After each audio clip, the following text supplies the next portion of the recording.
Nigeria's Senate has reignited an old but sensitive debate by rejecting a clause that would have made real-time electronic transmission of election results mandatory in the Electoral Act Amendment Bill 2026. The move came after Senate leadership overruled a majority position during clause-by-clause consideration, sparking accusations of vested interests and fears of reduced transparency ahead of the 27 general elections. Part of the controversy is Clause 60 of the amended Electoral Act. While the bill retains electronic transmission of results, the Senate removed language that would have made real-time upload from polling units compulsory. Instead, the final version gives the Independent National Electoral Commission, INEC, discretion to decide when, how, and where electronic transmission is deployed. In contrast, the House of Representatives passed a stricter version that explicitly mandates real-time upload of polling unit results to the IREV portal, leaving little room for discretion. Why did the Senate reject mandatory real-time transmission? Senate leaders cited three main reasons. 1. Network and infrastructure challenges. Lawmakers argued that unreliable internet connectivity in rural and hard-to-reach areas could disenfranchise voters or invalidate results if real-time upload fails. Operational flexibility for INEC. The Senate maintains that INEC needs discretion to adapt to different election environments, rather than being boxed into a one-size-fits-all legal requirement. 3. Legal risk and litigation fears. Some senators warned that mandatory real-time transmission could create technical grounds for mass election nullifications if uploads are delayed or disrupted.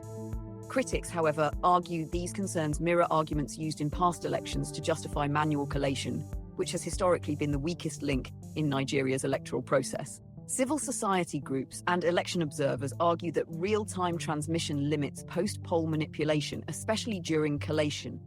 By keeping transmission discretionary rather than mandatory, critics say the Senate preserves room for the kind of manual miracles widely alleged during the 2023 elections.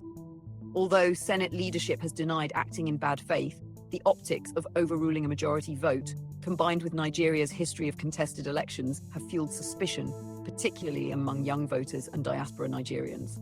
The Senate's decision does not ban electronic transmission, but it weakens its enforceability. For 2027, this could mean greater dependence on INEC's internal decisions rather than law, renewed public skepticism, especially among first-time and youth voters, more post-election litigation over when and how results were uploaded, increased pressure from civil society for INEC to voluntarily commit to real-time uploads. Why this debate matters beyond technology. At its core, this isn't just about servers or internet coverage, it's about trust.